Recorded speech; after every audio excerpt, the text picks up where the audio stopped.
Estamos con Alejandra Monteoliva, ex ministra de Seguridad de la provincia. Realmente una charla interesante estábamos teniendo. Ojalá podamos transmitirla ahora que estamos al aire. Ella es especialista en políticas de seguridad y convivencia ciudadana en América Latina, ex ministra de Seguridad de Córdoba. ¿Cómo le va, Alejandra? Hola, Fabiana. Buenas noches, bienvenida. Muchísimas gracias nuevamente por invitarme. Bueno, usted está ahora, ¿en qué está trabajando? Volví a la consultoría que vengo realizando siempre, no solamente en Argentina, sino en varios países, siempre en el tema de seguridad, de convivencia ciudadana, de políticas locales de seguridad, y bueno, y apoyando tareas que puedan ir surgiendo en el marco de lo que se venía haciendo en Córdoba, en el Observatorio del Delito, que creo que es un espacio fundamental que hay que rescatar, que hay que valorizar, que no se puede perder por los avances que se habían logrado hasta allí. Entonces creo que ese es un espacio que hay que darle una fuerza y un nuevo ímpetu. Usted justo le tocó atravesar por el Ministerio de Seguridad en uno de los peores momentos de nuestra Córdoba, lamentablemente. Digo, si usted tenía toda esa información, todo ese trabajo, toda, digamos, ese perfil del delito y de lo que podría haber estado pasando, ¿por qué no se pudo evitar lo que pasó en Córdoba? ¿Porque no se tenía información sobre eso? ¿Porque no se tomaron las medidas? ¿Porque no se difundió suficientemente eso? Yo creo que hay dos cuestiones que hay que diferenciar en lo que nosotros vivimos el 3, 2, 3 y 4 de diciembre. Por una parte, la situación de un reclamo salarial puntual y por otro lado, una situación de convulsión social frente a determinados hechos, frente a una policía acuartelada, amotinada, que generó una fractura social y que yo creo que estos hechos nos sorprendieron a todos, se escapan a cualquier intento de medición o predicción que podríamos haber llegado a identificar en su momento.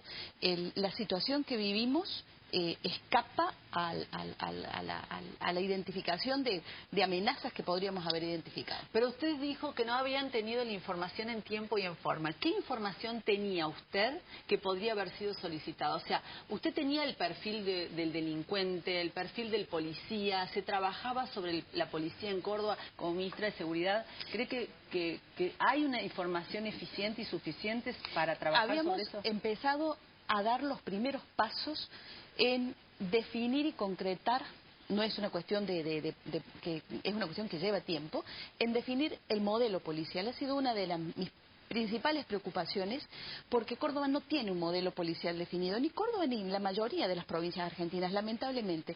Y esa es una cuestión fundamental porque tiene que ver con la esencia, con la identidad de la institución policial. Después uno puede ir resolviendo y abordando una serie de elementos y de componentes que tienen que ver con la política de recursos humanos, con el tipo de control y de actividad policial. Pero lo primero que hay que abordar es esa identidad policial y ese modelo policial. Y en eso habíamos empezado a trabajar, a identificar el perfil del policía de Córdoba. ¿Y de qué perfil podemos hablar? Si nosotros lo parangonamos con, no sé, con el policía de Colombia, el policía de Brasil, ¿en qué se caracteriza aquel policía a diferencia del nuestro? ¿Qué le falta? ¿Qué le sobra? ¿Qué necesitamos? Creo que una de las principales necesidades que tenemos en este momento es focalizar todo el trabajo policial en una policía de proximidad, en una policía que le da respuesta al ciudadano, en una policía próxima al ciudadano, cercana. Pero para eso necesitamos formar al policía. Por supuesto. Más que armarlo. Más que formarlo es tener claros una política de recursos humanos desde el ingreso,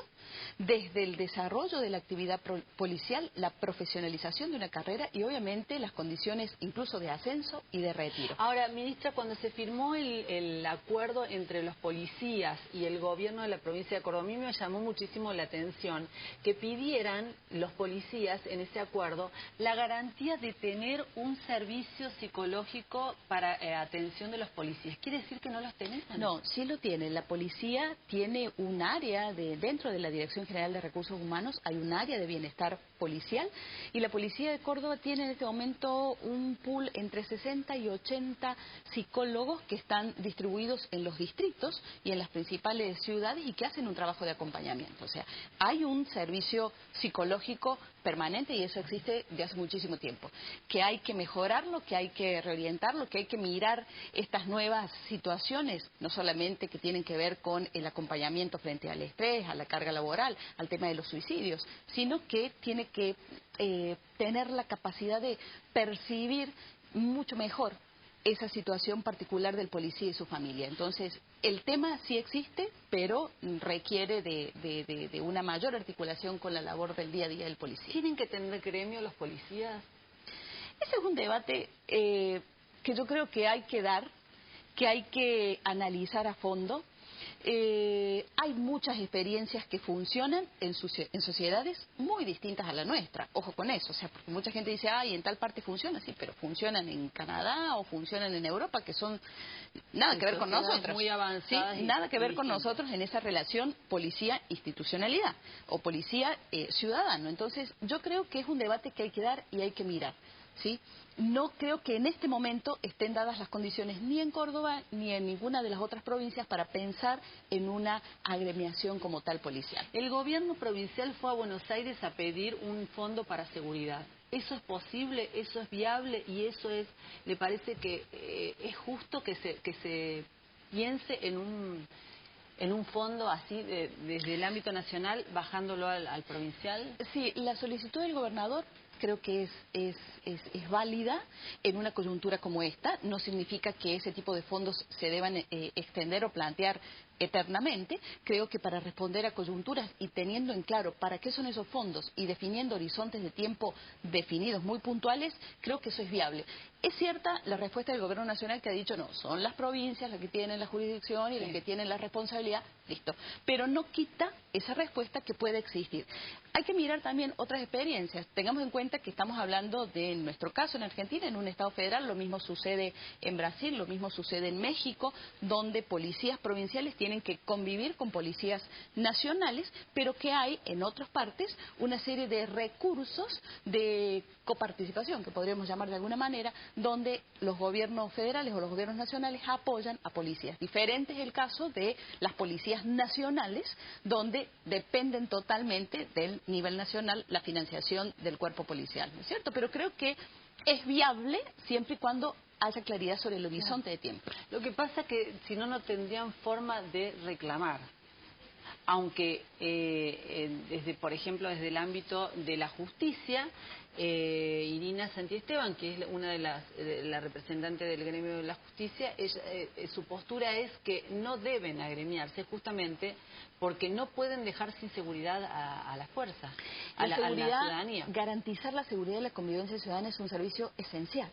No se puede dejar por nada.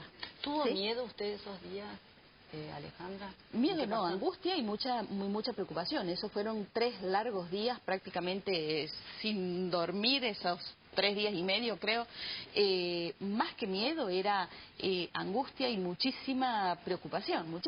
¿Se podría haber frenado a tiempo tomando medidas de otra manera o hablando con los policías en otros términos? ¿Qué es lo que falló? ¿La comunicación tal vez y por eso se justifica una agremiación?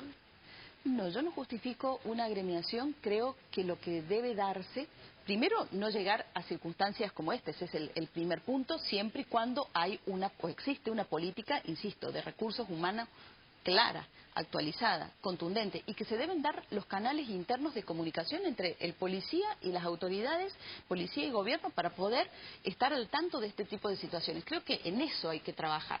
No estoy de acuerdo con una agremiación en estos momentos, en estas condiciones. ¿Sí? Creo que no es viable en ese sentido.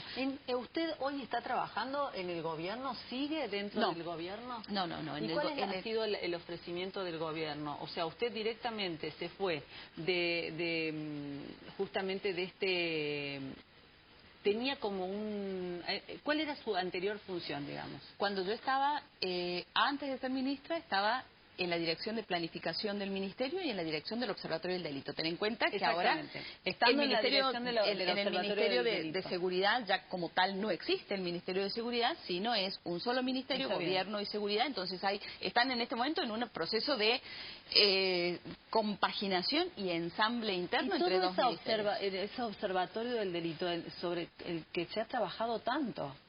¿Qué pasa con eso? Esa es una tarea que hay que recuperar. En eso quiero continuar, recuperar la tarea del Observatorio del Delito porque es clave. Mira, ya dejó de ser un proyecto individual o personal, en mi caso pasó a ser una necesidad institucional y hoy creo que es claro, una porque el necesidad Observatorio ciudadana. del Delito hace el perfil del delincuente, de los tipos de delito y demás. mide, ¿Qué ha cambiado? Y mide el delito permanentemente, ¿no?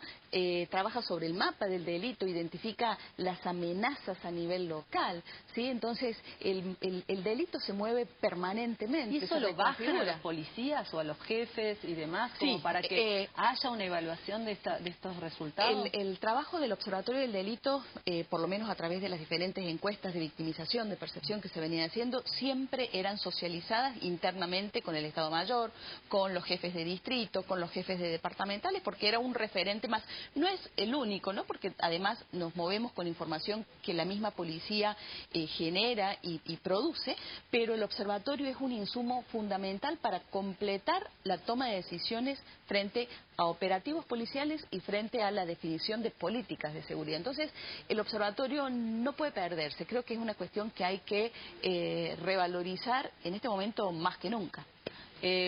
Bueno, me imagino, no le debe haber quedado un buen recuerdo de la función pública. ¿Volvería? No, me comparto lo que se planteaba recién, la idea del servicio. Yo soy una convencida y realmente mi vocación en los últimos 20 y pico de años siempre ha estado en lo público, en el acompañamiento a la toma de decisiones y soy una convencida de que sí se puede.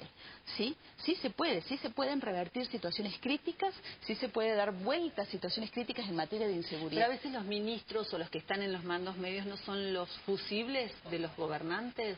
Yo creo que siempre hay decisiones supongo que políticas. Sí, pero supongo que usted ha reclamado porque se tomen decisiones que no se han tomado por cuestiones de política o por cuestiones económicas y demás, y al final aquel que reclamaba ciertas medidas teniendo en cuenta ciertos estudios como los que ha hecho usted y ciertos análisis, no se tomaron y resulta que el fusible termina siendo el propio ministro.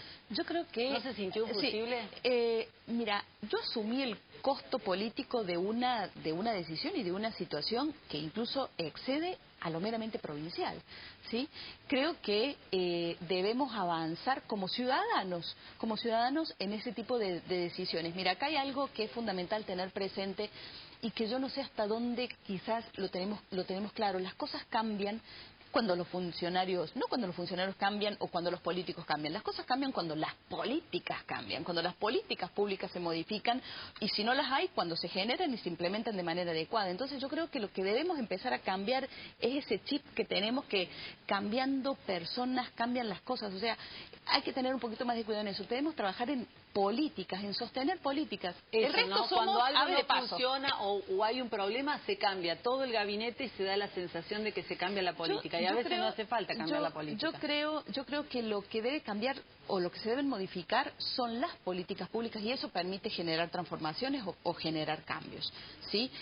No es sencillo porque los tiempos políticos y los tiempos de las políticas públicas por ahí no coinciden, sí, a veces ¿no es cierto? No son lo mismo Entonces, que de la gente, creo lamentablemente. que es conciliar eso, pero es una cuestión mutua, es tanto del poder político como del ciudadano mismo, ¿sí? No es unilateral. Es compartida. Gracias, Alejandra. No, un gusto gracias. Y gracias a vos. Nos vamos a la pausa. Tras ella vamos a hablar aquí con un especialista, Bota Bernaus, de la tolerancia cero en las rutas cordobesas.